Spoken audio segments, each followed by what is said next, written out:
Good morning everyone. जय हिंद, जय भारत। सभी का स्वागत है मध्य प्रदेश दर्शन की इस अगली सीरीज में। क्या आप सभी को मेरी आवाज अच्छे से पहुंच पा रही है? एक बार बता दीजिए। क्या आप सभी मुझे सुन पा रहे हैं? क्या ऑडियो वीडियो सब कुछ क्लियर है? अपने जिला दर्शन की इस यात्रा में हम लोग अपने दूसरे जिले पर पहुंच चुके हैं, जिसकी शुरुआत हमने कल से ही कर दी थी। कल हमने जबलपुर के बारे में थोड़ा जाना था कि जबलपुर राजधानी क्यों नहीं बन पाया। ऐसा क्या हुआ ऐन मौके पर कि राजधानी जबलपुर से छिन के भोपाल चली गई। बाकी शहर भी क्यों राजधानी बनने में पिछड़ गए, ये हमने समझा था। जबलपुर को थोड़ा सा मैप के माध्यम से समझा था कि नर्मदा नदी किस दिशा से आती है और किस दिशा की ओर निकलती है। कौन कौन से नेशनल हाईवेज जबलपुर से होते हुए गुजरते हैं, कौन सा स्टेट हाईवे यहाँ से होके गुजरता है। फिर हमने कविता के माध्यम से पूरे जबलपुर के सार को प्रस्तुत किया था, जो आप लोगों को बहुत अच्छे से समझ में आ गया होगा। जो भी लोग जबलपुर से हैं उस कविता को एकदम दिमाग में बैठा लें, उससे वो अपने जबलपुर को मात्र 1 मिनट 30 सेकंड में कहीं भी प्रस्तुत कर सकते हैं। ठीक है। उससे पहले कल जिन्होंने बहुत शानदार लिखा है उनके कुछ नाम हम यहाँ पे बताना चाहेंगे। जो आप लोग क्लास की समीक्षा और कंटेंट की समीक्षा करके अपनी भाषा में उत्तर लिखते हैं, बहुत ही शानदार। चूंकि कल थोड़ा सा धक्का लगा लड़कों को जब उनका नाम नहीं आया, तो कुछ लोगों ने बहुत शानदार लिखा है। जैसे जिंदगी मिलेगी ना दोबारा, एक अकाउंट ये है जिन्होंने बहुत अच्छे से पूरी क्लास का क्रक्स लिखा है नंबर 1 पे। नंबर 2 पे सत्यम तिवारी, बहुत शानदार तरीके से इन्होंने उसी कविता को आगे बढ़ाते हुए जबलपुर के बारे में बताया। हालांकि उसमें एक लाइन थोड़ी सी अधूरी है, जिसमें जवाली ऋषि के नाम पे जबलपुर पड़ा। इसको आज हम लोग थोड़ा सा और जानेंगे गहराई से। तीसरा आपका योगश्री, फिर अमीषा, फिर इशिता, फिर एक शिवम, अफसाना। ये 6-7 लोग हैं जिन्होंने बहुत शानदार लिखा है।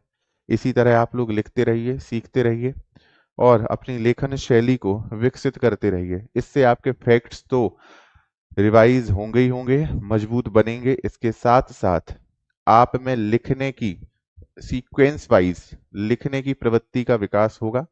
आप जिस क्रम में सुन रहे हैं उसी क्रम में लिख रहे हैं, तो बहुत बढ़िया है ना। चलिए, तो यहां तक सबको सब समझ में आ गया था। आगे हम लोग बढ़ते हैं। आपके पीछे एक नक्शा दिख रहा होगा, ये 1530 के आसपास का नक्शा है। ठीक, जिसमें भारत की राजनीतिक स्थिति का चित्रण किया गया है। हम अपने जबलपुर क्षेत्र को पढ़ रहे हैं। उस जबलपुर क्षेत्र में गोंडवाना साम्राज्य शासन कर रहा था इस वक्त, और यहाँ प्रमुख इनकी राजधानी गढ़ा कटंगा ही थी, जो जबलपुर है। इसका इतिहास भी हम लोग पढ़ेंगे। ठीक, आप उस समय के मैप को देखिए कि ये गोंडवाना जो साम्राज्य था, जबलपुर जिसकी राजधानी थी, है ना, गढ़ा कटंगा राजधानी थी। ये जो क्षेत्र था ये इंग्लैंड के क्षेत्रफल से अधिक था। आप ये देखिए कि इस गोंडवाना साम्राज्य की उत्तरी सीमा वर्तमान के झारखंड तक लगती थी। यहाँ ये गोलकुंडा और बरार तक छूता था। यहाँ ये पश्चिम में जाएं तो रायसेन तक जाता था और इधर पन्ना तक इसकी बॉर्डर लगती थी। इसको विस्तार से पढ़ेंगे, कितने गांव थे, कर्नल स्लीमन ने क्या बोला। कर्नल स्लीमन ने बहुत सारा रिसर्च किया है। ठीक है, कर्नल स्लीमन ने इस पर रिसर्च करके बताया था कि जो 52 गढ़ हुआ करते थे गोंडवाना साम्राज्य में, ठीक है, उन्होंने उसमें प्रत्येक गढ़ में एक एवरेज गांवों की संख्या 750 हुआ करती थी और गढ़ थे 52। वहीं अबुल फजल ने लिखा है कि पूरे गोंडवाने में कितने गांव थे, 80,000 गांव थे। इन 80,000 में 23,000 गांवों में दुर्गावती जी का प्रत्यक्ष शासन था। आज मध्य प्रदेश में जो हमारे पास डेटा है उसके अनुसार कितने गांव हैं? 54,903 है। मध्य प्रदेश से भी ज्यादा उस समय गोंडवाना साम्राज्य में क्या थे, गांव थे। तो ये तो थोड़ा सा हम देखेंगे कि जो गोंडवाना साम्राज्य था ऊपर मुगलों से घिरा हुआ था, यहाँ बरार क्षेत्र था और छोटे छोटे राजवंश थे उस समय। जैसे यहाँ दक्षिण पूर्व में कलचुरियों की दक्षिण कौशल की शाखा थी। तो गोंडवाना साम्राज्य यहां से भी खतरा महसूस कर रहा था। रीवा में यहाँ रामचंद्र बघेल का शासन था उस वक्त, जब अपन दुर्गावती जी को पढ़ेंगे। यहाँ सुजात खां और बाज बहादुर का शासन था मालवा में। यहाँ खानदेश में एक एलिचपुर केंद्र था, मुस्लिम केंद्र जो बस चुका था, है ना। ऐसे समझेंगे। अभी बस आप ये मैप देखिए कि हम इस क्षेत्र की जानकारी पढ़ रहे हैं, हमें गोंडवाना को भी विस्तार से पढ़ना है, इसलिए इस मैप के माध्यम से आपको बताया गया है कि उस समय भारत की राजनीतिक परिस्थितियां कुछ इस तरह दिखती थी। ठीक है।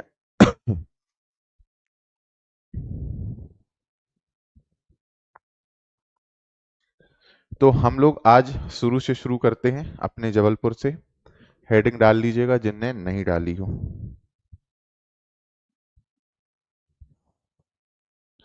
और सब कुछ यहाँ लिखवाना पॉसिबल नहीं होता है, इसलिए अपनी कलम की धार को तेज रखिए। जो आपको लगता है कि ये बहुत इंपॉर्टेंट है उसको तुरंत नोट कर लीजिए, क्योंकि सारी चीजें लाइन से लिखवा पाना पॉसिबल नहीं होता है। फैक्ट्स लिखवाए जा सकते हैं, बहुत सारे कॉन्सेप्चुअल चीजें, घटनाओं वाली चीजें जस की तस नहीं लिखवाई जा सकती, है ना। जबलपुर किसने संस्कारधानी नाम दिया था ये सभी को पता होगा, लेकिन हमको जाना है इतिहास में आज। संस्कारधानी विनोबा भावे जी ने बोला था। थोड़ा सा हम इतिहास की ओर चलते हैं। ठीक। हमें इसका नाम क्या दिखता है, जबलपुर का नाम, पुराना नाम, कितने सारे नाम दिखते हैं कल बताए गए थे। जबलपुर को त्रिपुरी भी बोला गया है, जबलपुर को डाहल प्रदेश भी बोला गया है, ये सारे नाम बोले गए हैं। त्रिपुरी, डाहल प्रदेश, फिर वर्तमान में तो जबलपुर है ही। तो हम लोग त्रिपुरी का भी इतिहास पढ़ेंगे, डाहल भी पढ़ेंगे, जबलपुर भी पढ़ेंगे। तो देखिए, कई लोगों को ये लगता है, इवन अधिकांश लोगों को ये लगता है कि जाबाली ऋषि के नाम पे ही जबलपुर बसा हुआ है। ये पूर्ण सत्य नहीं है। थोड़ा सा इसका पोस्टमार्टम करते हैं। लोगों को लगता है कि जाबाली ऋषि जी के नाम पर ही जबलपुर बसा है, क्योंकि वनडे एग्जाम की तैयारी करते हैं, है ना। गहराई से समझने की आदत नहीं होती है, तो जैसा हमको बता दिया जाता है हम वैसा ही जस का तस मान लेते हैं। ठीक। तो जितना आप गहराई में जाएंगे उतनी ही जानकारी आपको मिलती जाएगी। बिल्कुल, त्रिपुरी के अलावा तेवर, तीवर, ये सब नाम जबलपुर के मिलते हैं। तो जाबाली ऋषि कोई एक ऐसे व्यक्ति नहीं थे कि एक व्यक्ति है जिनका नाम जाबाली है। रामायण, महाभारत, वैदिक काल, ठीक है, पुराणों में बहुत जगह आपको जाबाल परंपरा का वर्णन मिलता है कि जो लोग जाबाल परंपरा को मानते थे वो जाबाली कहलाते थे। मतलब व्यक्तियों के तौर पर भी जाबाली ऋषि का नाम मिलता है, परंपराओं के आधार पर भी जाबाल परंपरा का नाम मिलता है। इवन रामायण में जो राजा दशरथ थे उनके कुल पुरोहित का नाम भी जाबाली मिलता है ना, जो राम जी को वनवास जाने से रोके थे। विस्तार से समझिएगा। महाभारत में आपको जाबालियों का नाम मिलता है, वो भी एक नहीं, एक से अधिक जाबालियों का नाम मिलता है। तो ये जाबाली एक व्यक्ति नहीं थे। रामायण में आपको इनका नाम मिलता है दशरथ के राज कुल पुरोहित के रूप में।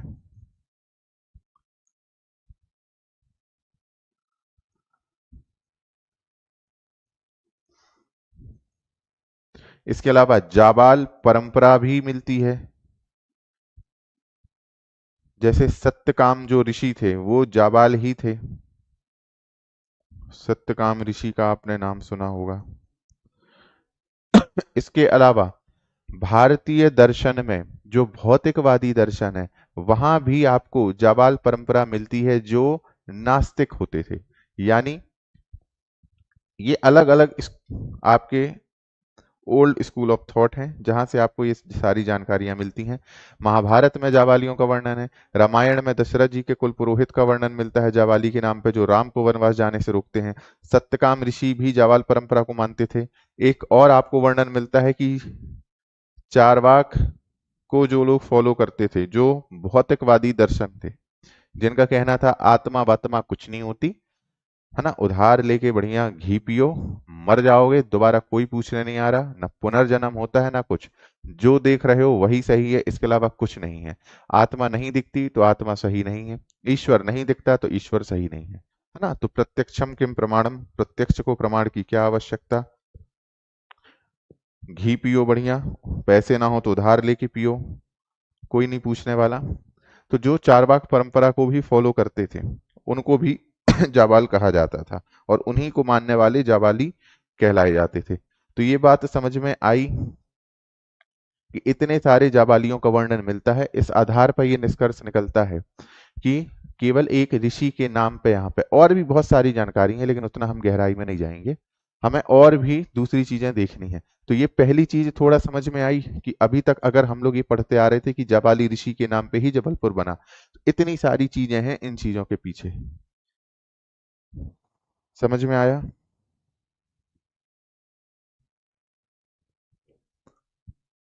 इसका खंडन जो मध्य प्रदेश के पुरातत्व शास्त्र के भीष्म पितामह हैं, कोई बता सकता है क्या नाम है? मध्य प्रदेश के पुरातत्व शास्त्र के भीष्म पितामह, जिनका जन्म कटनी में हुआ था, जो कटनी से संबंधित थे, आपको बताया गया है। उन्होंने इसका खंडन अपनी किताब में किया है, जबलपुर गजेटियर में। इसके अलावा दूसरा जो जबलपुर को लेके तथ्य मिलता है कि जबल का अर्थ होता है पहाड़ी। चूंकि भोपाल की तरह जबलपुर भी पहाड़ियों से घिरा हुआ है, ठीक है। हाँ, जो चारवाक के अनुयायी नहीं, चारवाक की फिलॉसफी को जो मानते थे, ऐसे अलग अलग। राय बहादुर हीरालाल, बिल्कुल, डॉक्टर हीरालाल, जिनको देखने जबलपुर में राहुल सांस्कृत्यायन जी भी आए थे। राय बहादुर हीरालाल जो मध्य प्रदेश पुरातत्व शास्त्र के भीष्म पितामह कहे जाते हैं, उन्होंने इस बात का खंडन किया है। फिर जबल का अर्थ होता है पहाड़ी, और जबल एक अरबी भाषा का शब्द है। अरबी भाषा में जबल को कहते हैं पहाड़ी। इस आधार पर भी जबलपुर का नाम, क्योंकि पहाड़ियों से घिरा हुआ है ये, जैसे भोपाल में भी चारों तरफ पहाड़ियां हैं। कितनी पहाड़ियां कोई बता सकता है? जबलपुर भी कुछ इसी तरह घिरा हुआ है। एक तरफ कटंगा की पहाड़ी है, मदन महल की पहाड़ी है, और भी कई सारी पहाड़ियां हैं।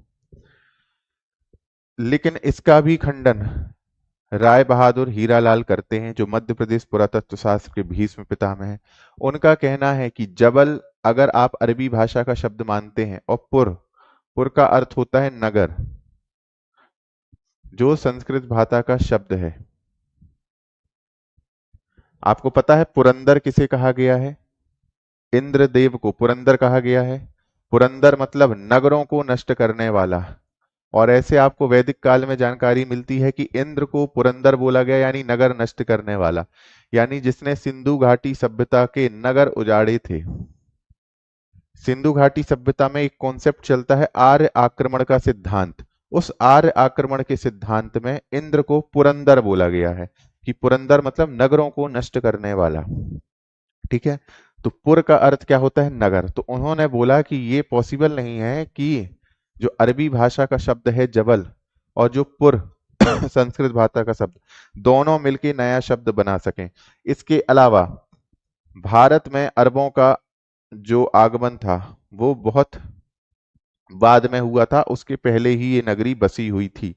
ऐसे में भारत, खासकर मध्य देश में, मध्य प्रदेश में आग्नेय विभाग में वराहमिहिर के अनुसार, है ना, तो वहां पे अरबों का आगमन बहुत बाद में हुआ है, बहुत ही बाद में। तो ऐसे में इस तथ्य को भी स्वीकार करना सही नहीं होगा कि आपने पहाड़ियों को जबल बोल के, पहाड़ियों पे बसे क्षेत्र को जबलपुर बोल दिया। ये बात समझ में आई?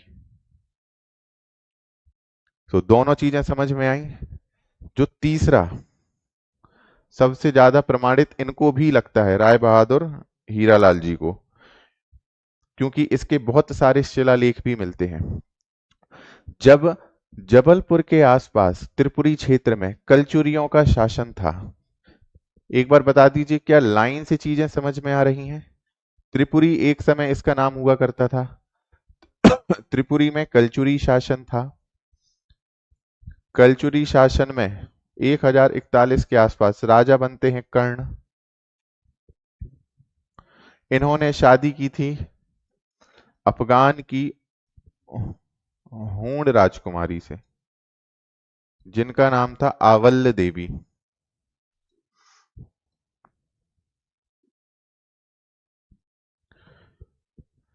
इनका नाम था आवल्य देवी।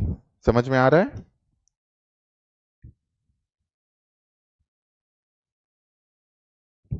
और ये जिस स्थान से थी उसको जाबुली स्थान, मतलब ये अफगानिस्तान में जिस स्थान से थी उनको जाबुली स्थान बोला जाता है। जाबुली स्थान से ये आई थी। ठीक है। इसके अलावा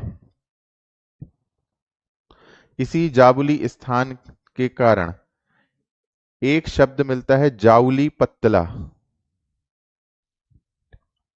जाउली पत्तला, ये शब्द नोट करते जाइएगा, दोबारा अलग से नहीं बताया जाएगा। जाउली पत्तला एक शब्द मिलता है जिसका अपभ्रंश जाबाली पत्तनम बना। अभी इनके अपन साक्ष्य देखेंगे कहां से मिलते हैं। जैसे त्रिपुरी के शासक थे कर्ण, लक्ष्मीकर्ण। उन्होंने शादी की थी हूण राजकुमारी से जिनका नाम आवल्य देवी था, और जाबुली स्थान से ही आई थी। इनके साथ में बहुत सारे जाबुली स्थान से लोग आकर इस त्रिपुरी में बसे थे। अलग से उनको बसाया गया था इस स्थान में। मतलब जो त्रिपुरी का क्षेत्र था उसी के आसपास इस जगह से आए लोगों को कलचुरियों ने बसाया था। क्या इतनी चीज समझ में आई?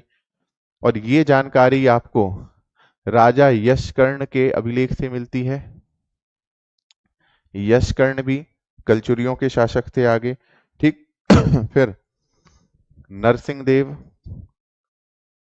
ये भी कलचुरियों के शासक थे। नरसिंह देव के भेड़ाघाट अभिलेख से, और विजय सिंह, ठीक, विजय सिंह के झूलपुर अभिलेख से। ये झूलपुर है मंडला में। ये तीन अभिलेखों से राय बहादुर हीरालाल जी पुष्टि करते हैं कि यहां से इस शब्द की जानकारी मिलती है जावली पत्तला। ठीक है। जाबाली स्थान से जो लोग आए इनके साथ में बहुत बड़ी संख्या में लोग थे जिनको बसाया गया था। उस आधार पर जावली पत्तला जगह बनी, जो अपभ्रंश होते जबाली पत्तनम बनी, आगे चल के वो जबलपुर बना। ऐसा वो बताते हैं। क्या इतनी चीज समझ में आई?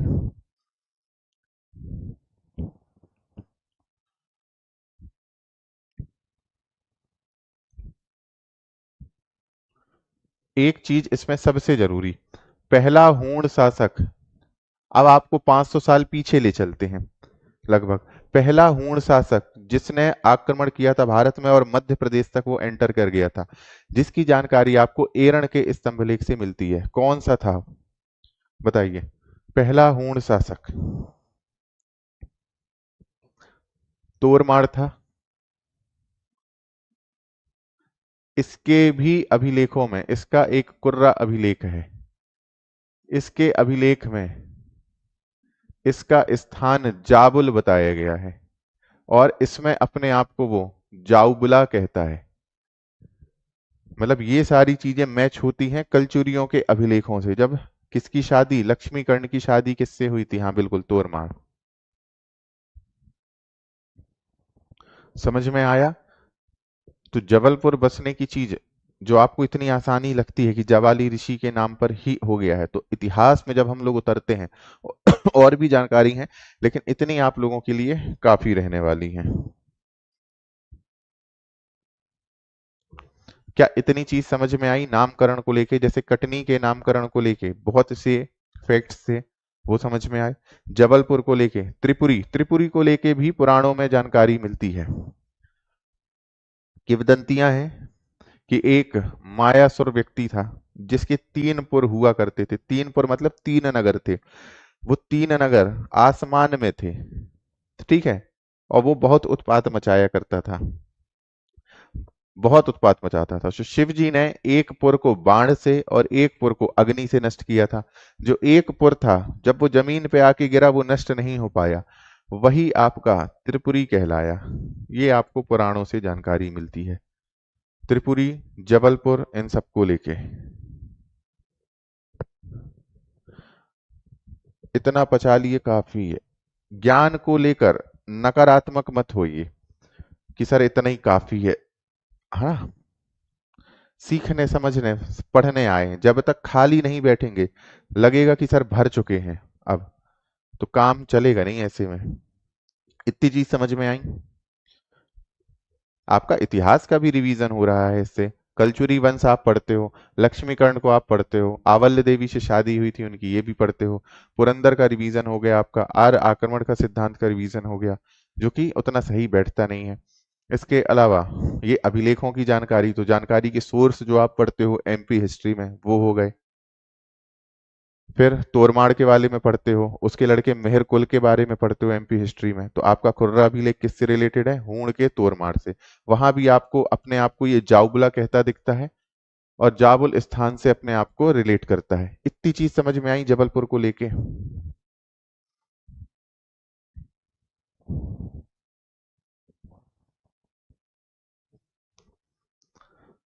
तो ये तो जबलपुर के नामकरण का इतिहास था। किस किस को पूरा समझ में आ गया कि सर त्रिपुरी, जबलपुर, मेन जबलपुर आपको देखना है। बताओ।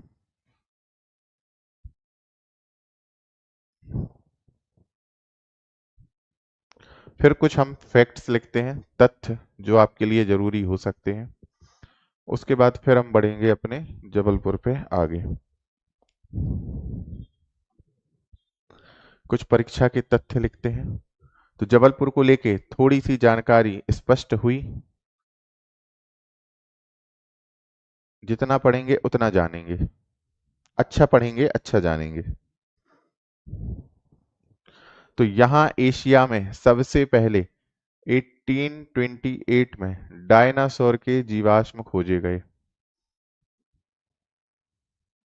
और किसने डायनासोर के जीवाश्म खोजे होंगे? सोच के बताइए, उस समय कटनी जबलपुर के आसपास कौन व्यक्ति था? कौन जबलपुर का डिप्टी, जबलपुर का कमिश्नर बन के आया था?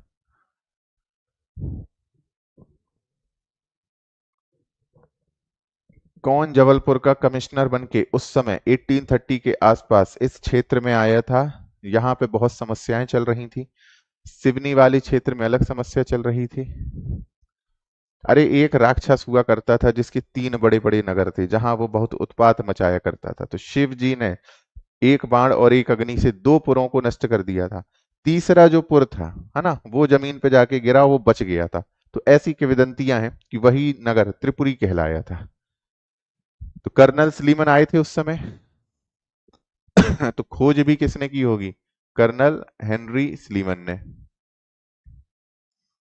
इन्होंने एक बुक भी लिखी है, रानी दुर्गावती का इतिहास। बहुत शानदार तरीके से उन्होंने बताया है, एकदम अनबायस्ड होके चीजों को लिखा है। वो भी आप लोगों को दिखाएंगे। फिर 7 करोड़ साल पुराना डायनासोर का अंडा भी खोजा गया है। पुराना 7 करोड़ साल पुराना डायनासोर का अंडा।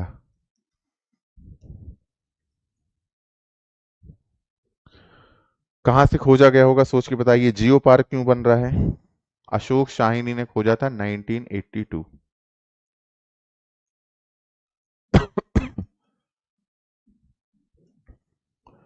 इसलिए जियो पार्क आपका यहाँ पे बन रहा है। और जो डायनासोर यहाँ खोजा गया था, उसकी खोपड़ी बस 6 फीट की थी। तो आप बताइए, उसका सिर, खोपड़ी, कंकाल, कपाल 6 फीट का था, तो उसका साइज कितना रहा होगा? हमारे यहाँ जो एवरेज हाइट है उससे भी ज्यादा तो उसकी खोपड़ी बस थी, 6 फीट के आसपास। फिर क्या क्या चीजें हैं थोड़ा देख लेते हैं, फिर एक बहुत इंटरेस्टिंग चीज में आगे बढ़ेंगे। आज आपको मध्य प्रदेश के एक प्रमुख राजनीतिक घटनाक्रम जो जबलपुर से रिलेटेड था उसको समझाएंगे। हाँ, लम्हेठा घाट में जियो पार्क बन रहा है। क्या क्या चीजें हैं यहाँ पे? मदन महल है जबलपुर में, मदन शाह ने बनवाया था। संग्राम सागर है, जहां रानी दुर्गावती की क्या होती थी, कैबिनेट मीटिंग होती थी आम खास में। संग्राम शाह की भी वहीं कैबिनेट मीटिंग होती थी, पढ़ेंगे वो विस्तार से। बाजना मठ है, जिसको बटुक भैरव भी कहते हैं, भारत के प्रमुख तंत्र पीठों में से एक। पिसनहारी की मढ़िया है, प्रमुख जैन तीर्थ स्थल है। इसके अलावा ग्वारी घाट है यहाँ पर, जहां से देश की सबसे लंबी कांवड़ यात्रा की शुरुआत होती है। फिर लम्हेटा घाट है, जहां पहला आपका जियो पार्क बन रहा है। इसके बाद आपका तिलवारा घाट है, जहां तिलवारा घाट किसके नाम पे पड़ा था ये बताइए, किसके नाम पे ये नाम पड़ा था। फिर शिमला पहाड़ी यहाँ पे है, बड़ा शिमला पहाड़ी, जहां से सबसे पहले प्रागैतिहासिक मतलब डायनासोर की जीवाश्म यहीं से खोजे गए थे। उस प्रागैतिहासिक उस समय के भी पहले के डायनासोर की जीवाश्म यहीं से खोजे गए थे, बिल्कुल मेडिकल कॉलेज के पास में है। फिर रानी दुर्गावती विश्वविद्यालय है, ये कुछ फैक्ट्स नोट कर लीजिएगा। दुर्गावती संग्रहालय है।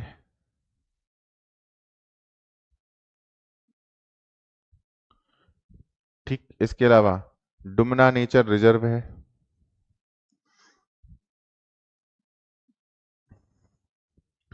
धुआंधार जलप्रपात है।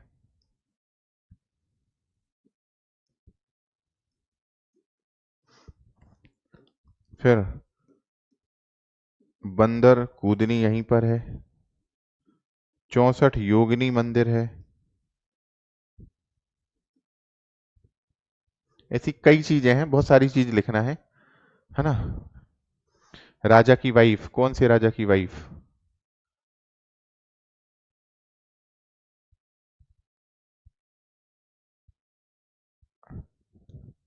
हाँ जैसे, हाँ समझ लीजिए छिपकली ही जैसे। अब वो इत्ते इत्ते हो गए, ऐसे समझ लो।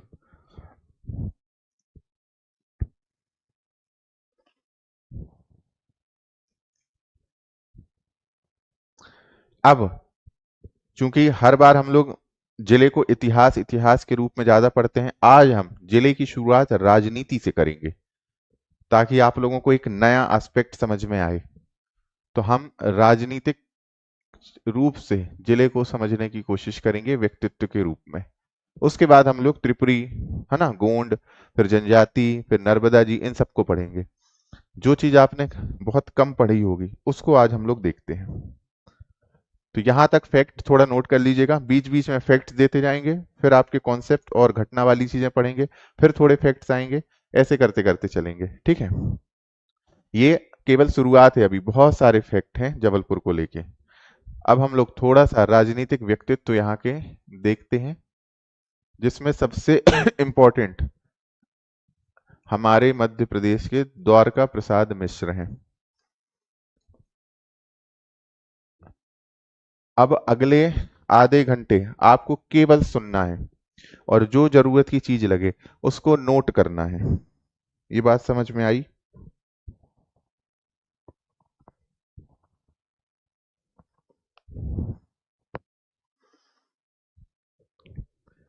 तो आपने नाम सुना है द्वारका प्रसाद मिश्र जी का?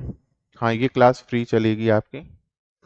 द्वारका प्रसाद मिश्र मध्य प्रदेश के मुख्यमंत्री थे, और 2 बार वो मुख्यमंत्री रहे हैं। जबलपुर से उनका खास लेना देना था।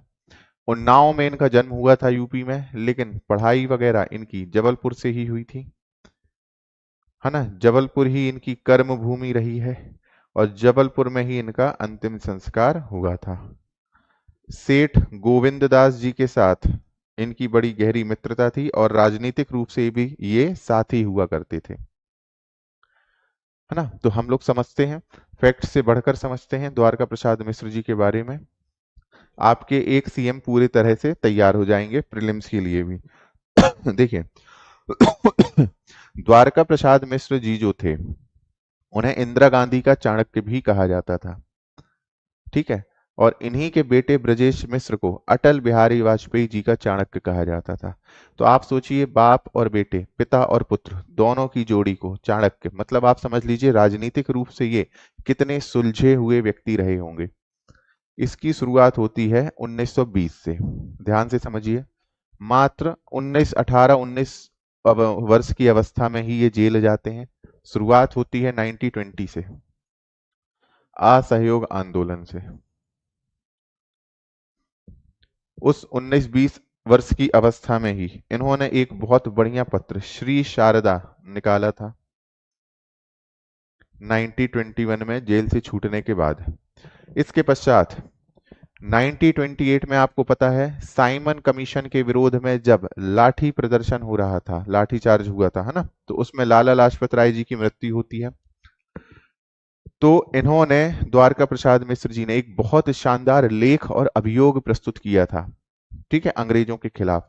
मोतीलाल नेहरू, जिन्होंने मध्य प्रांत की बारडोली बोला था कटनी को, उन्होंने ये बोला था कि पूरे भारत में जितने भी फौजदारी कानून वाले वकील हैं, उनसे बेहतर किसी ने अगर कुछ लिखा है तो वो द्वारका प्रसाद मिश्र ही हैं। यानी द्वारका प्रसाद मिश्र जी को भी पहचान किसने दी थी? मोतीलाल नेहरू ने। धीरे धीरे जब ये कांग्रेस के और करीब आते गए, ठीक, तो आपको पता होगा कि जो सीपी एंड बरार है, जो अपना मध्य प्रदेश पहले था, जिसकी राजधानी नागपुर हुआ करती थी, 1937 में जब यहां चुनाव होते हैं तो इस प्रांत के सीएम बनाए जाते हैं किसको? नारायण भास्कर खरे जी को। और रविशंकर शुक्ल, जो हमारे मध्य प्रदेश के पहले सीएम थे, जिनको क्या बनाया गया था? शिक्षा मंत्री। और ये बनते हैं पंचायत मंत्री। कौन? डीपी मिश्र। इनको शॉर्ट में अपन डीपी मिश्र बोलेंगे। ये समझ लीजिएगा बहुत अच्छे से द्वारका प्रसाद मिश्र जी के बारे में, ठीक है। आपके प्रीलिम्स पॉलिटी में भी और मेंस में भी काम आ सकता है और आगे भी काम आ सकता है। तो जब 1937 में चुनाव हुए थे तो सीपी एंड बरार, इस क्षेत्र में सीएम कौन बने थे? नारायण भास्कर खरे। इसके अलावा पंचायत मंत्री कौन बने थे आपके? द्वारका प्रसाद मिश्र। यहां से इनकी राजनीति की शुरुआत होती है। फिर आपको पता होगा कि सेकेंड वर्ल्ड वॉर में मंत्रिमंडलों ने सभी प्रांत के इस्तीफा दे दिया था, तो उनमें ये भी थे, इन्होंने भी इस्तीफा दे दिया था, ठीक। उसके बाद जैसे जैसे समय आगे बढ़ता है, अपनी राजनीतिक यात्रा ये आगे बढ़ाते हैं और देश की आजादी के बाद 1948 में जनपद योजना का ये प्रस्ताव रखते हैं। जनपद योजना मतलब देश को राजनीतिक रूप से विकेंद्रीकरण का सिद्धांत को पालन करना चाहिए, इनका ये कहना होता था। आगे चल के 1950 और 51 का वो दौर जो सबसे संकटमय दौर था इनके लिए। ये पहले ऐसे व्यक्ति थे जिन्होंने कांग्रेस में रहते हुए जवाहरलाल नेहरू की चीन नीति पर आलोचना की थी। बहुत से डिस्प्यूट चल रहे थे तिब्बत को लेके। नेहरू जी का थोड़ा सा सॉफ्ट कॉर्नर था, उनको लगता था कि दुनिया थोड़ा सा एक, वो बहुत एक आइडियल रूप से सोचते थे चीजों को लेके, कई चीजों को लेके वो बहुत आइडियलिस्टिक हो जाते थे। उनका ये था कि हम जिसके साथ जैसा व्यवहार करेंगे, सामने वाला भी हमारे साथ वैसा व्यवहार करेगा। लेकिन जियो पॉलिटिक्स में, अंतरराष्ट्रीय राजनीति में ये चीज उतनी संभव नहीं हो पाती है। आपको लगता है कि आपका पड़ोसी, ठीक है, जिससे आप बहुत अच्छे से डील कर रहे हैं, वो भी बदले में आपको वही चीज देगा। लेकिन आपने पढ़ा होगा कि जो पड़ोसी होता है वह स्वाभाविक शत्रु होता है। कौटिल्य का सिद्धांत भी पढ़ा होगा, है ना। तो 1950 की बात है।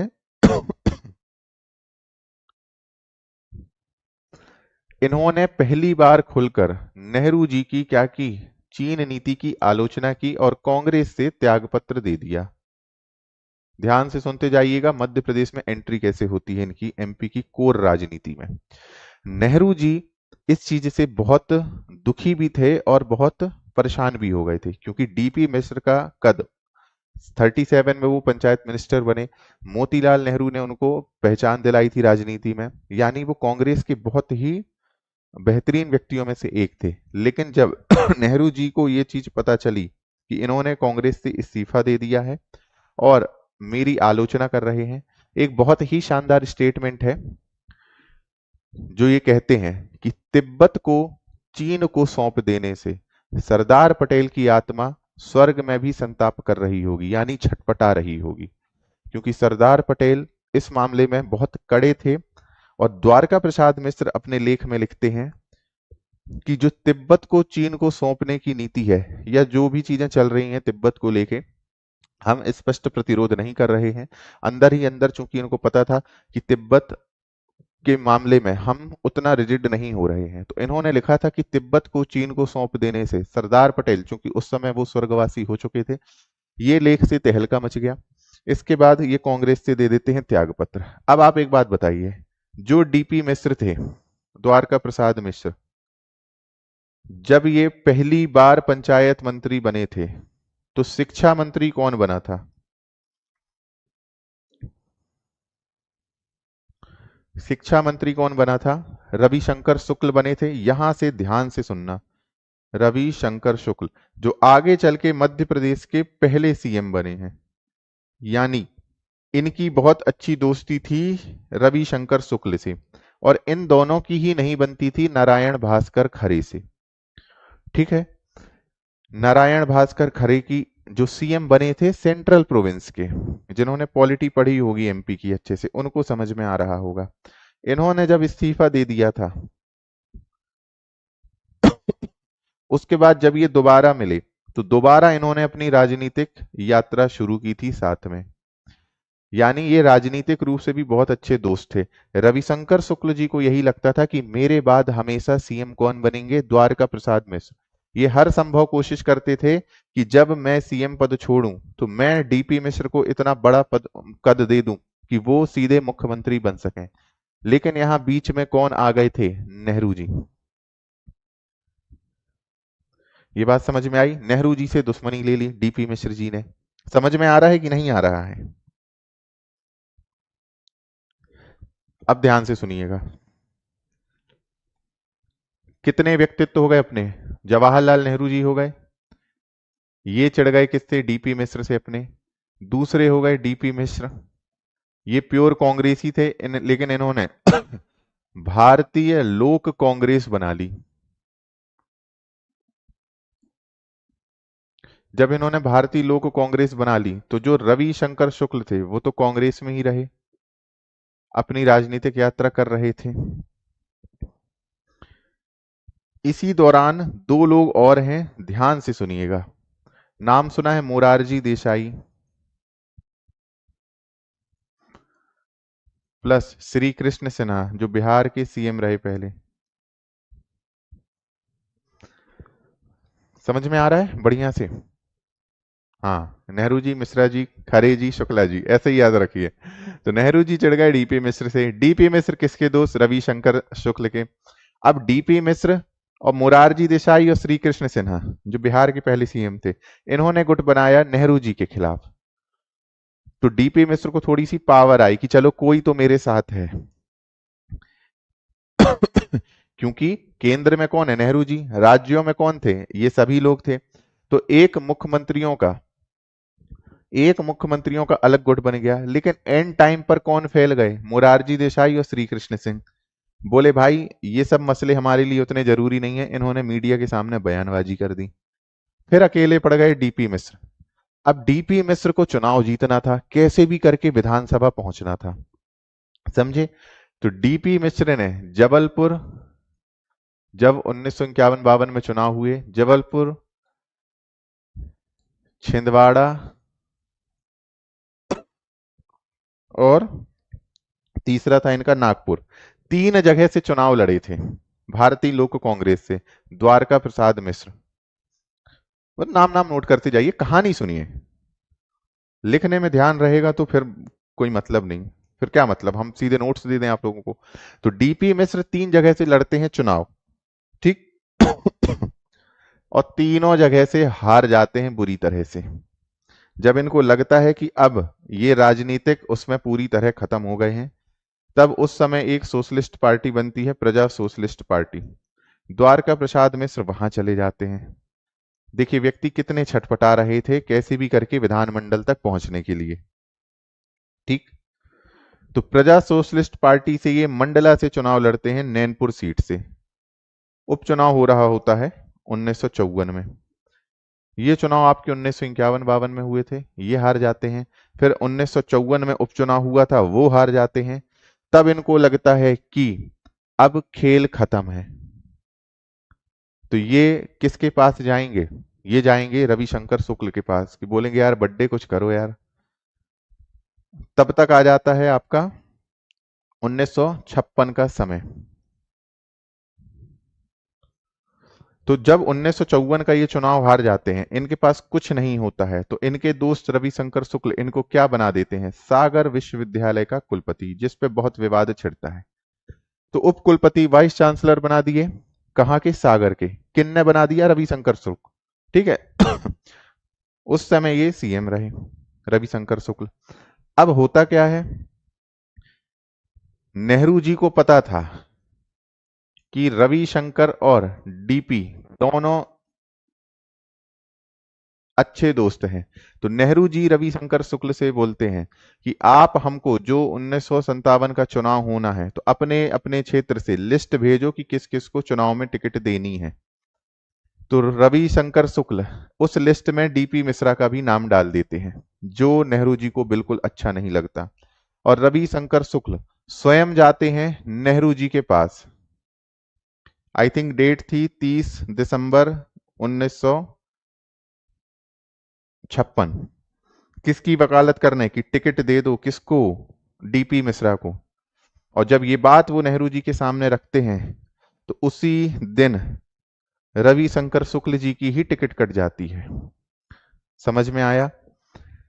1951-52 में चुनाव हारे कौन? आपके डीपी मिश्र, दूसरी पार्टी से। 54 का उपचुनाव हारे। उसके बाद जाते हैं वो 56 में 57 में चुनाव होने वाला था, तो उनका नाम रविशंकर शुक्ल नेहरू जी के पास भेजते हैं कि भैया इनको भी टिकट दे दो। नेहरू जी इनको बुलाते हैं रविशंकर शुक्ल को, ये जाते हैं दिल्ली, इनकी सिफारिश करते हैं डीपी मिश्र की। और डीपी मिश्र की सिफारिश करने के चक्कर में इनका खुद नाम कट जाता है उसी दिन, और बोला जाता है अब आपको हम गवर्नर बना के फलाना फलाना राज्य में भेजेंगे। और अगले दिन सुबह 10 बजे, 10 से 11 के बीच रविशंकर शुक्ल जी को दिल्ली में सेठ गोविंद दास जी के बंगले में हार्ट अटैक आ जाता है, और अगले दिन उनकी मृत्यु हो जाती है। ये बात समझ रहे हैं आप, कि दोस्ती के लिए उन्होंने खुद को कुर्बान कर दिया। तो शुक्ल जी हमारे पहले सीएम, उनकी मृत्यु हो जाती है। अब अकेले पड़ गए डीपी मिश्रा जी।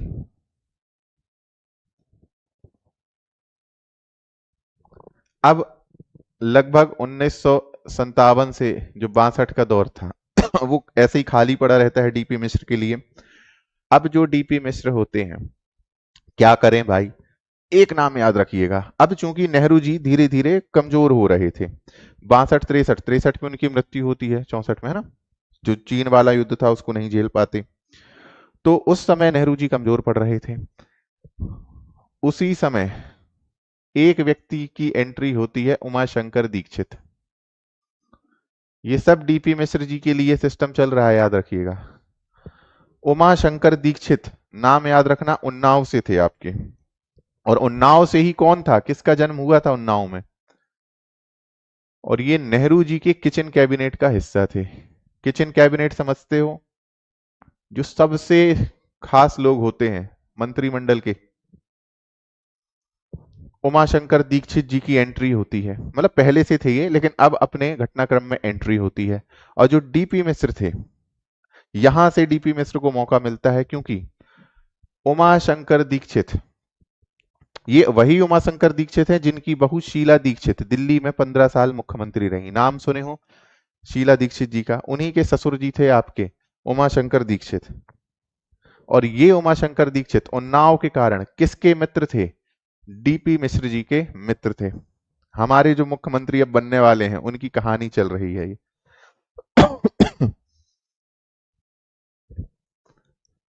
जब नेहरू जी की मृत्यु होती है,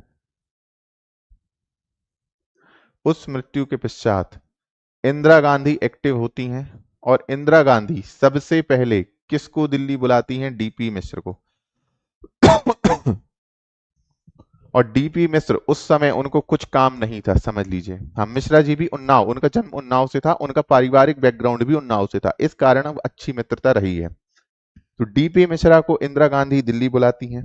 इसके बाद इनको काम दिया जाता है केंद्रीय नागरिक परिषद का, मतलब इनका बैकग्राउंड अब तैयार हो रहा है सीएम बनने का।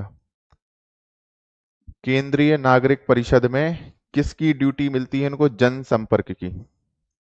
जनसंपर्क जो इनको चाहिए भी था, है ना? समझ में आ रही है कहानी? इसी समय सबसे इंपॉर्टेंट फैक्ट, जनसंपर्क अधिकारी के रूप में इन्होंने सबसे पहले जो सिनेमा घर है, सिनेमा घरों में राष्ट्रगान का प्रचलन उस समय शुरू करवाया था, 63-64 में। सिनेमा घरों में राष्ट्रगान का प्रचलन का श्रेय डीपी मिश्र जी को ही दिया जाता है। अब बहुत इंपॉर्टेंट टाइम आ रहा है, याद रखिए। 1963 मध्य प्रदेश में होने थे उपचुनाव एक जगह में, और वो जगह थी रायपुर, है ना? क्योंकि उस समय छत्तीसगढ़ किस में शामिल था? मध्य प्रदेश में ही शामिल था। तो रायपुर की कसडोल, इसको मार्क लगा लेना, क्योंकि आगे यहीं से आपको समझ में आएगा कि हुआ क्या था, क्यों कुर्सी गई। कसडोल से चुनाव होता है, कौन जीतता है? डीपी जीत जाते हैं। मध्य प्रदेश में इंदिरा जी को अपने व्यक्ति को बिठाना था, ठीक है? तो कसडोल रायपुर से इनको चुनाव लड़वाया जाता है, ठीक। इसके पश्चात क्या होता है? कामराज प्लान सुना है किसी ने? के कामराज का नाम सुना है? राष्ट्रीय अध्यक्ष थे आपके कांग्रेस के कामराज, निजलिंगप्पा के कामराज, जिनकी इंदिरा गांधी से आगे नहीं बनी, है ना? जिन्होंने पहले गूंगी गुड़िया बोला था, सिंडिकेट भी बोला जाता है इनको। इंदिरा गांधी जी ने जब अपने तेवर दिखाने शुरू किए थे, तब सब किनारे लग गए थे। तो कामराज प्लान के तहत उस समय मध्य प्रदेश में कौन सीएम थे? भगवंत राम मंडलोई। इनसे इस्तीफा दिलवा दिया जाता है। अब चाहिए अगला सीएम, कौन बने? डीपी मिश्रा चुनाव जीत चुके थे, लेकिन नैतिक आदर्शों से युक्त व्यक्ति थे। 1920 से क्रांति में शामिल थे। जेल में ही इन्होंने कृष्णायन लिख दिया था, कृष्ण से जन्म से लेके पूरे स्वर्ग आरोहण तक की कहानी। मोतीलाल नेहरू इनसे बहुत प्रभावित रहते थे। आजादी की लड़ाई में कई बार जेल गए। नैतिक आदर्शों से युक्त व्यक्ति थे। तो जब पूछा गया कि सीएम कौन बनेगा, ठीक, तो इन्होंने किसका नाम आगे किया था? कैलाश नाथ काटजू। बोले इनको बना दो, मुझे नहीं बनना। समझ में आया? लेकिन जैसे ही इनका नाम आगे किया गया, सामने कौन खड़ा हो गया? विदिशा से तखतमल जैन। तखतमल जैन का नाम आपने 1956 से पहले भी सुना होगा। कहां सुना है बताइए, ये बताइए। क्या ये समझ में आ रही है पूरी कहानी डीपी मिश्रा जी की?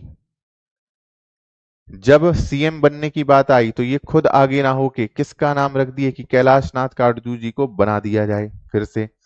लेकिन सामने कौन खड़ा हो गया? तखतमल जैन। इस चक्कर में काटजू जी बोले हमको नहीं लड़ना, बनाना है तो ऐसे ही बना दो, हम प्रतिद्वंदिता नहीं करेंगे। तो जब इन्होंने नाम पीछे ले लिया, डीपी मिश्रा आगे आते हैं, बोलते हैं ठीक है, देखता हूं कौन टक्कर ले रहा है। डीपी मिश्रा से टक्कर ली तखतमल जैन ने आपके, और ये तखतमल जैन विदिशा से थे, है ना? काटजू जी हट गए। अब तखतमल जैन के हिस्से में आए 64 विधायक और डीपी मिश्रा 83 विधायकों के साथ, मतलब 83 लोगों ने इनको वोट किया। ये बन जाते हैं, क्या बन जाते हैं? आप लोग पढ़ाई पे ध्यान दे लीजिए, है ना? थोड़े बहुत खरपतवार क्लास में आते रहेंगे, खरपतवारों पे ध्यान देंगे तो आपकी फसल खराब हो जाएगी। कौन बन जाते हैं? डीपी मिश्र। यहां से शुरू होती है कहानी असली। यहां तक किसको समझ में आया?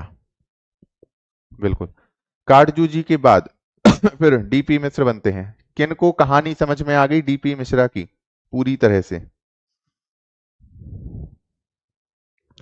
30 सितंबर को लेते हैं ये शपथ, और शपथ कौन दिलाता है? हरि विनायक पाटिलकर जी, जो आपके राज्यपाल थे। यहां तक कहानी, सीएम बनने तक की कहानी क्लियर हुई सबको बहुत अच्छे से?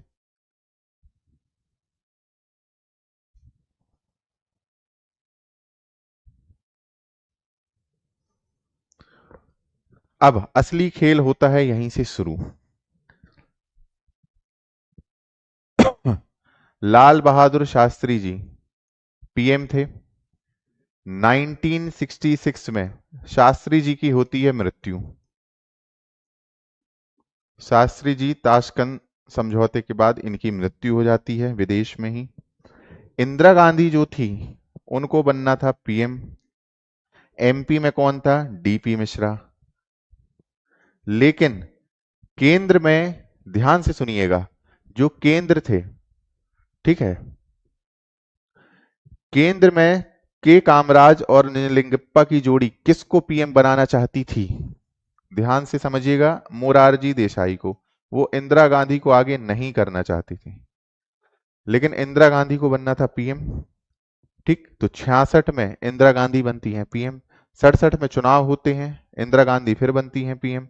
इस समय राज्य में कौन था सीएम? डीपी मिश्रा। और इनको पीएम बनाने में सबसे बड़ी योजना, इनको पीएम, इंदिरा गांधी को पीएम बनाने में सबसे बड़ा काम दो लोगों ने किया था, एक डीपी धर और एक पीएन हक्सर।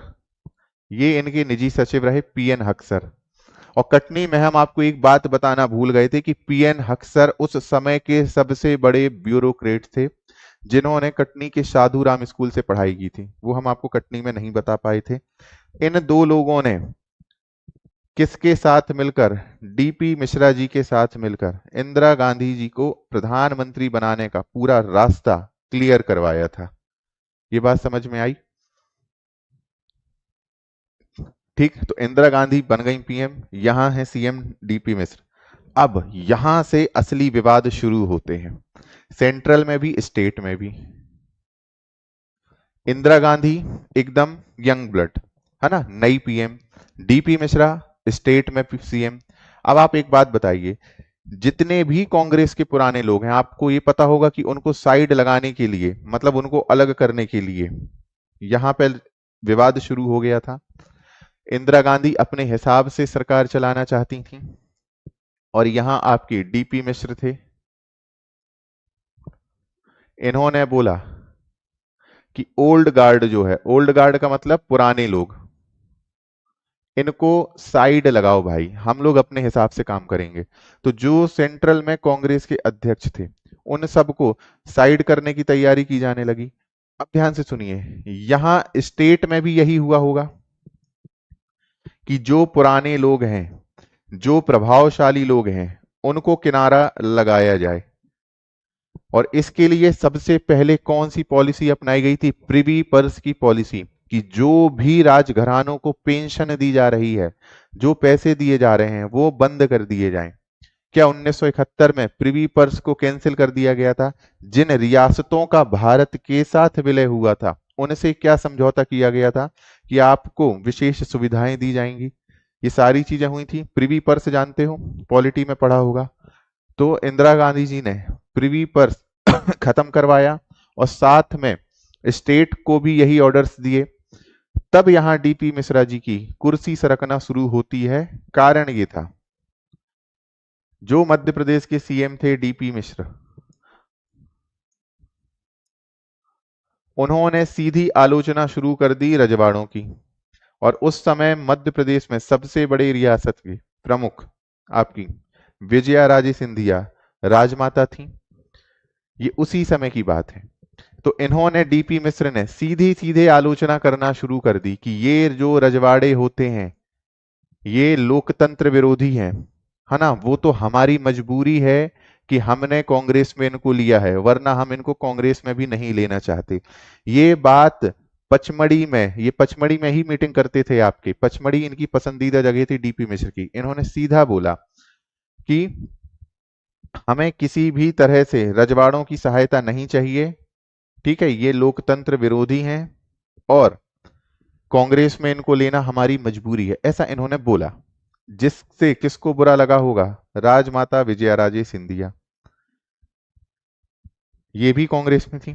अब इन्होंने बोला कैसे भी करके मुझे डीपी मिश्रा को कहां से हटाना है, गद्दी से एकदम हटा देना है। ये वहां से इन्होंने ठान लिया। ठीक, 1966-67 की ही बात है। ग्वालियर में एक हुआ था बहुत बड़ा छात्र आंदोलन। उस संबंध में विजया राजे सिंधिया सीएम से मिलने आती हैं डीपी मिश्र से। डीपी मिश्र कहते हैं कि भाई आंदोलन के अलावा अगर कोई बात करनी है तो कीजिए, वरना चले जाइए। इतना बड़ा अपमान इनसे ना सहा गया। इन्होंने बोला अब तो कैसे भी करके डीपी मिश्रा को हम हटा के ही मानेंगे। ये बात समझ में आई? 1967 का होता है चुनाव। कांग्रेस में रहते ही सिंधिया जी ने, विजया राजे सिंधिया ने अपने प्रत्याशी उतार दिए, स्वयं के प्रत्याशी, और उसमें लिखा कि राजमाता का आशीर्वाद प्राप्त विद्यार्थी। ठीक है, डीपी मिश्रा को हराने के लिए इन्होंने अपने प्रत्याशी ग्वालियर और उसके पूरे आसपास के क्षेत्र में उतार दिए। लेकिन होता क्या है, अभी भी डीपी मिश्रा बहुत प्रभावशाली थे, बहुत पावरफुल थे, उतना असर पड़ा नहीं। तब विजया राजे सिंधिया जी को लगा कि ऐसे काम चलेगा नहीं, हमको घर को ही तोड़ना पड़ेगा इनके, यानी किसी ना किसी को तो अलग करना पड़ेगा, तब जाके सरकार टूटेगी। ठीक। तब यहां राजमाता किसकी एंट्री करवाती हैं? गोविंद नारायण सिंह की। ये सब डीपी मिश्रा के खिलाफ सिस्टम चल रहा है। गोविंद नारायण सिंह, ये गोविंद नारायण सिंह कौन थे? अवधेश प्रताप सिंह का नाम पढ़ा है ना, उनके पुत्र थे। इसके अलावा आईएएस रह चुके थे, लेकिन राजनीति को इन्होंने चुना आगे बढ़ने के लिए। गोविंद नारायण सिंह बहुत खफा चल रहे थे, किससे? डीपी मिश्र से, क्योंकि एक बार डीपी मिश्र जी ने भरी विधानसभा में इनको बहुत कस के फटकार लगाई थी कि वो कोई बात उठाए थे तो डीपी मिश्र ने एकदम सबके सामने इनको डांट दिया था कि अपने विभाग तक सीमित रहा करो, यहां वहां हाथ पैर मत मारा करो। तब से गोविंद नारायण सिंह बहुत खफा चल रहे थे, किससे? डीपी मिश्र थे। पूरा फ्लैशबैक चल रहा है कहानी की उड़ रहा है, एक बार जल्दी से इसको रिवाइज भी कर देंगे ताकि समझ में आए।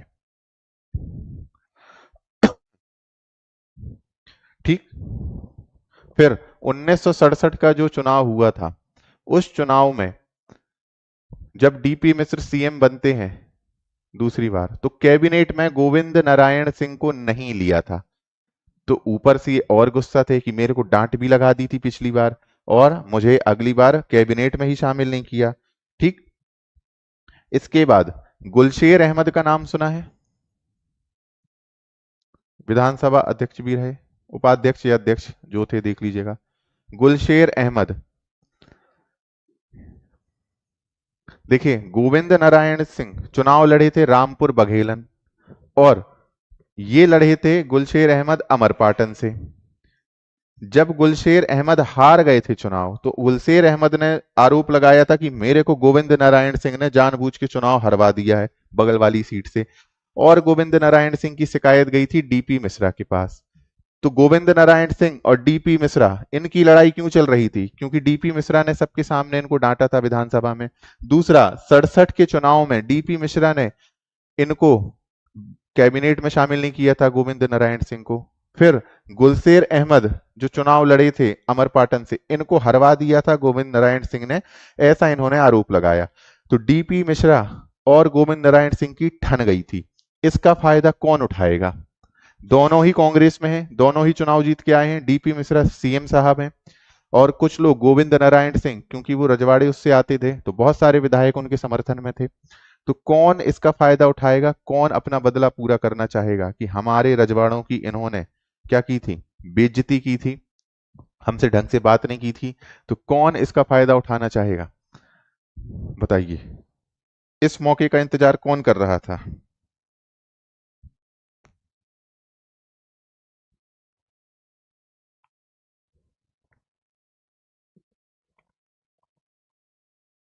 ये जो 1967 का मध्य प्रदेश का चुनाव हुआ था, इसमें कांग्रेस सीट जीत के आई थी 167 और जनसंघ जीत के आई थी कितनी, 78। उस समय टोटल सीट होती थी 320। कांग्रेस में तीन गुट बन गए थे। एक गुट बन गया था डीपी मिश्र का, एक बन गया था गोविंद नारायण सिंह का, एक बन गया था राजमाता विजयाराजे सिंधिया का। ठीक है, राजमाता विजयाराजे सिंधिया ने इस मौके का फायदा उठाया और गोविंद नारायण से बोला सीएम बनोगे? इनने बोला हाँ मैडम। बोले तोड़ लाओ विधायक, कुछ विधायक 30-40 विधायक मेरे पास हैं, बाकी तुम तोड़ लाओ और अपन मिल जाएंगे जनसंघ से। तो गोविंद नारायण 36 विधायक तोड़ लाए। ठीक है, 30-40 विधायक इनके पास थे, कुछ और बाद में टूट के आ गए, और जनसंघ के 78 विधायक। इन सब ने मिलके डीपी मिश्रा को कुर्सी से उतार दिया और बना ली संयुक्त विधायक दल,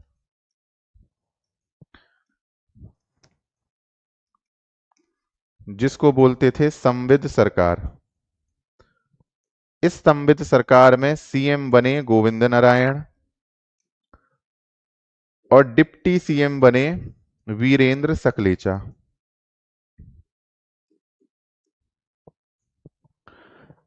डिप्टी सीएम कौन बने? वीरेंद्र सकलेचा।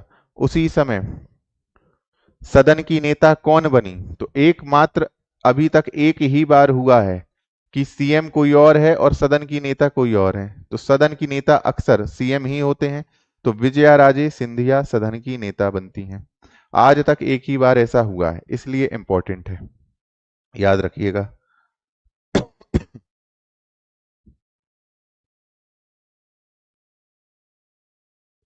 इतना समझ में आया? फिर ये सरकार चल रही थी। अब इन गोविंद नारायण सिंह पे बहुत दबाव था, क्योंकि राजमाता विजयाराजे सिंधिया अपने हिसाब से काम करवाती थी, इनको काम करने का मौका ही नहीं मिलता था। 1-1.5 साल ये परेशान रहे, उसके बाद थक हार कर कांग्रेस में लौट आए, जिसकी जमीन अर्जुन सिंह ने तैयार की थी। इतना आया समझ में? तो 1969 में गोविंद नारायण सिंह वापस आ जाते हैं कांग्रेस में, यानी ये संयुक्त विधायक दल की सरकार भी गिर जाती है। लेकिन उसी समय राजमाता विजयाराजे सिंधिया एक और व्यक्ति को मैदान में उतारती हैं, राजा नरेश चंद्र, और इनसे बोलती हैं सीएम बनोगे? ये बोले यस मैम, बिल्कुल। बोले विधायक ले आओ और बन जाओ। तो राजा नरेश चंद्र विधायक ले आते हैं। ठीक है, ये अपने विधायक लाते हैं और सीएम बन जाते हैं। इनको क्या पता राजनीति में इनके साथ क्या हो रहा है। 13वां दिन होता है इनकी सरकार का। गोविंद नारायण सिंह जो अपने विधायकों के साथ गए थे, वो जाके वापस कांग्रेस में मिलके यहां सरकार बना लेते हैं।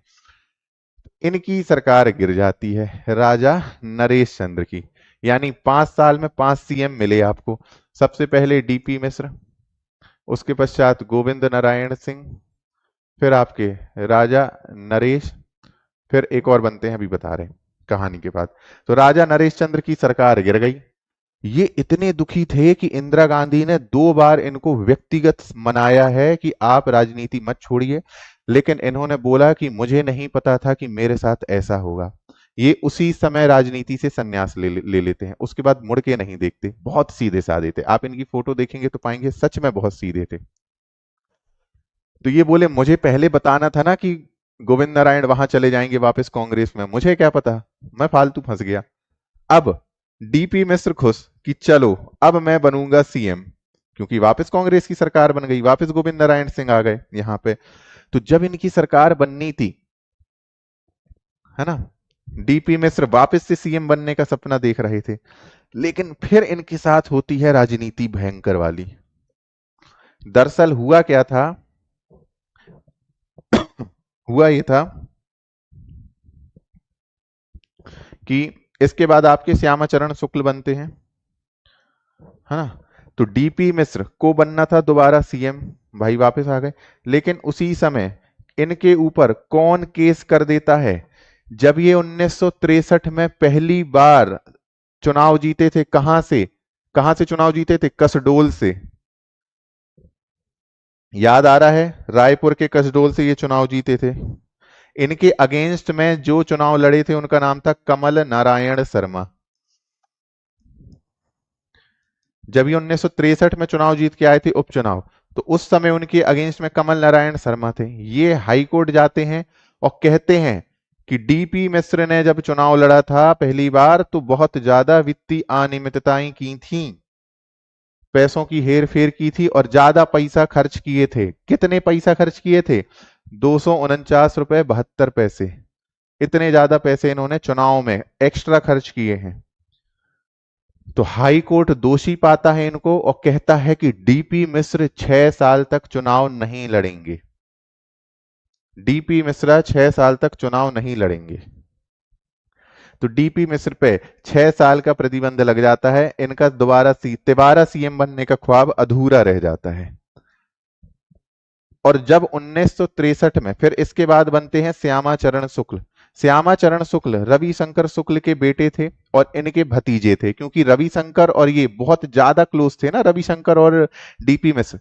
तो डीपी मिश्र श्यामाचरण शुक्ल के साथ रहा करते थे। और 1963 का जो चुनाव हुआ था उसमें इलेक्शन एजेंट डीपी मिश्र के ये आपके श्यामाचरण शुक्ल ही थे। 1963 के इलेक्शन में डीपी मिश्र जो जीते थे उसमें इलेक्शन एजेंट इनके पूरा काम कौन संभालता था? श्यामाचरण शुक्ल। और जब इनकी तीसरी बार बनने की बारी आई थी तो श्यामाचरण शुक्ल ने ही सारी जानकारी कमल नारायण शर्मा को दी थी कि ये एक्स्ट्रा पैसा खर्च किए हैं, जाके केस कर दो। ये समझ में आई? तो इन्होंने श्यामाचरण शुक्ल ने ही इनको गद्दी से उतरवा दिया था। उसके बाद राजनीति, हालांकि उस समय संजय गांधी का दौर 1972-73 से संजय गांधी एक्टिव हो रहे थे, जिससे द्वारका प्रसाद मिश्र दुखी रहा करते थे। वो ये कहते थे कि मैंने मोतीलाल नेहरू के साथ काम किया है, मैंने जवाहरलाल नेहरू के साथ काम किया है, मैंने इंदिरा गांधी जी के साथ काम किया है, मैं अब राजनीति के उस स्तर पर हूं कि मैं चौथी पीढ़ी के साथ में काम नहीं कर सकता। मतलब ये मेरा एक प्रकार से मेरा ही सम्मान जो है वो खराब होगा। और संजय गांधी का दौर आपको पता था कैसा था, उस चीज से भी ये दुखी रहते थे, है ना। बाद में मृत्यु होती है इनकी, जबलपुर लाते हैं, नर्मदा नदी के किनारे ये पंचतंत्र में विलीन होते हैं। ये मध्य प्रदेश की छोटी सी राजनीति का एक द्वारका प्रसाद मिश्र जी का एक किस्सा था, जिसको एक बार अपन शुरू से देखते हैं ताकि आपको पूरा रिवाइज हो जाए। समझ में आई? जैसे द्वारका प्रसाद मिश्र जी की हम बात कर रहे हैं, 1920 में ये सबसे पहले जेल जाते हैं असहयोग आंदोलन में। श्री शारदा का संपादन करते हैं 1921 में। 1942 में भारत छोड़ो आंदोलन में ये कृष्णायन महाकाव्य लिखते हैं, बहुत शानदार। जब सीपीएन बरार में चुनाव होते हैं तो ये पंचायत मंत्री बनते हैं। फिर 1948 में ये जनपद योजना देते हैं। 1951 में नेहरू जी की चीन नीति का विरोध करते हैं, ठीक, त्यागपत्र दे देते हैं और भारतीय लोक कांग्रेस बना लेते हैं।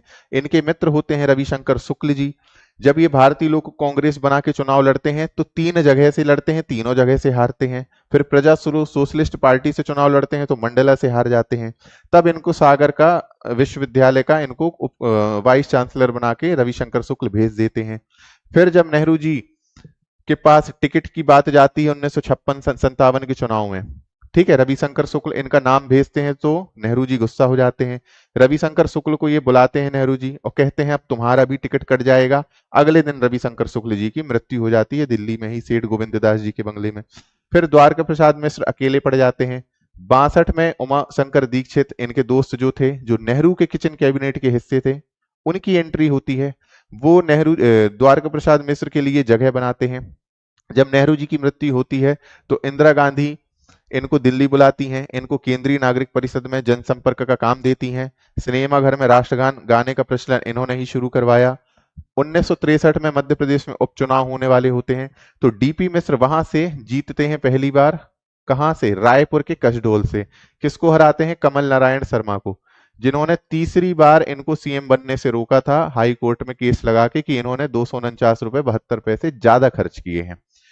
कामराज प्लान के तहत भगवंत राम मंडलोई से इस्तीफा दिलवाया जाता है। फिर कैलाशनाथ काटजू को मध्य प्रदेश के सीएम के लिए आगे किया जाता है, लेकिन तखतमल जैन आ जाते हैं सामने। तो डीपी मिश्रा खुद उतरते हैं और डीपी मिश्रा तखतमल जैन को हरा देते हैं 64 और 83 वोटों से। फिर डीपी मिश्रा सीएम बनते हैं। शपथ लेने के बाद जब शास्त्री जी की मृत्यु होती है तो दिल्ली में ओल्ड गार्ड को किनारे लगाया जाता है, यानी पुराने लोगों को अपने हिसाब से पार्टी चलानी होती है। तो यहाँ डीपी मिश्रा भी राजा रजवाड़ों के खिलाफ बयान देते हैं। पचमढ़ी में उन्होंने एक ऐसी बात कर दी थी विजयाराजे सिंधिया के खिलाफ, रजवाड़ों के खिलाफ, जो उनको अच्छी नहीं लगी, है ना। उसके पश्चात ग्वालियर में एक आंदोलन होता है जिसमें डीपी मिश्रा सिंधिया जी की वो करते हैं, एक प्रकार से अपमान, मिलते नहीं है और मिलते भी हैं तो बोलते हैं आंदोलन के अलावा कुछ और बात कर लो। फिर 67 में विजयाराजे सिंधिया एक्टिव होती हैं, अपने प्रत्याशी उतारती हैं, लेकिन उतना प्रभाव नहीं पड़ता। उसके पश्चात गोविंद नारायण सिंह की एंट्री होती है। गोविंद नारायण सिंह और डीपी मिश्रा की क्या चल रही थी? गड़बड़ चल रही थी, क्योंकि डीपी मिश्रा ने एक बार उनका अपमान किया था। 67 के चुनाव में उनको कैबिनेट में शामिल नहीं किया था और अमरपाटन से गुलशेर अहमद चुनाव लड़े थे, तो इन्होंने शिकायत कर दी थी किससे? डीपी मिश्रा से, कि भाई गोविंद नारायण सिंह ने क्या किया है, मुझे हरवाने में, मतलब मुझे हरवाया है जानबूझ के। तो डीपी मिश्रा, गोविंद नारायण सिंह, इनकी बहुत खटपट हो गई थी। गोविंद नारायण सिंह को इन्होंने, सिंधिया जी ने, अपने पाले में बुलाया और जनसंघ के साथ मिलकर संयुक्त विधायक दल की सरकार बना ली। जब 1.5 साल गोविंद नारायण सिंह देखे कि मैं तो अपने मन से सांस भी नहीं ले पा रहा हूं, पूरा काम मुझे सिंधिया जी के अनुसार करना पड़ रहा है, तो इन्होंने 1969 में इस्तीफा दे दिया। उसी दौरान राजा नरेश चंद्र की एंट्री करवाती हैं विजयाराजे सिंधिया और 13 दिन के लिए ये सीएम बनते हैं। 13वें दिन गोविंद नारायण सिंह अपने कांग्रेस वालों को भी इस तरफ बुला के वापस कांग्रेस में मिलकर सरकार बनाते हैं। उस समय डीपी मिश्रा को लगता है कि अब मैं सीएम बनूंगा फिर से तीसरी बार, तो डीपी मिश्रा के सामने कौन आ जाता है वापस? कमल नारायण शर्मा। हाई कोर्ट में केस लगाते हैं कि 249 रुपए ज्यादा खर्च किए हैं और इसकी जानकारी श्यामाचरण शुक्ल दे देते हैं कमल नारायण शर्मा को। वही श्यामाचरण शुक्ल जो रविशंकर शुक्ल के बेटे रहे और रविशंकर शुक्ल के बेटे होने के नाते पूरा काम ये डीपी मिश्र का देखा करते थे। ये बात समझ में आई? फिर आगे की वो आप एमपी पॉलिटी में देखेंगे, पढ़ेंगे। ये डीपी मिश्र, इनका जबलपुर से बहुत खास लगाव था, है ना। डीपी मिश्र और सेठ गोविंद दास ने ही जबलपुर में जंगल सत्याग्रह किया था।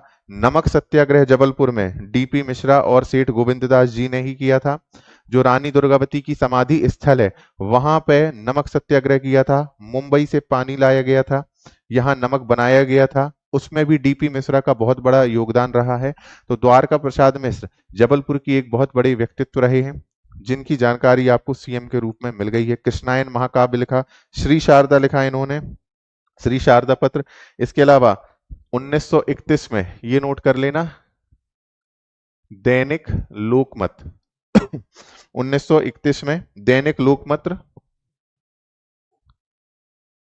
और 1947 में सारथी का भी संपादन किया इन्होंने। इसके अलावा 1942 में कृष्णायन महाकाव्य लिखा था। तो क्या ये चीज समझ में आई? जबलपुर के जो, चूंकि सीएम थे, 2 बार बने, तीसरी बार बनते रह गए। आजादी की लड़ाई में बहुत बड़ा योगदान था, बहुत बड़े साहित्यकार थे, ठीक, इसलिए समझाना जरूरी था। बाकी जबलपुर के इतिहास को लेके कल अपन त्रिपुरी और गोंडवाना को देखेंगे। नहीं, कमल नारायण नहीं बने थे सीएम। आप लोग को एमपी के सीएम नहीं पता? कमल नारायण क्यों सीएम बनेंगे? कमल नारायण तो 63 का चुनाव हारे थे, उपचुनाव, प्रत्याशी थे वो मात्र। तो उन्होंने केस लगाया था कोर्ट में कि इन्होंने एक्स्ट्रा पैसे खर्च किए हैं।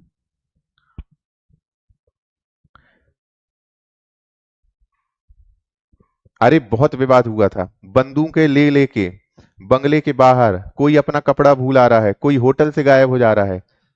विधानसभा अध्यक्ष के घर के बंगले के बगीचे में 36 विधायकों को रुकवाया गया था और बाहर गोविंद नारायण सिंह बढ़िया तकवारी कर रहे थे कि कोई मेरे विधायकों को लेके ना चला जाए। ग्वालियर में विधायकों को रुकवाया गया था। तो बहुत सारी चीजें, ऐसी राजनीतिक घटनाक्रम उस समय के हुए थे। 1967 से 72 का दौर बहुत ही अस्थिरता वाला दौर कहा जाता है। क्या सबको सब ये समझ में आया? उसके बाद श्यामाचरण शुक्ल।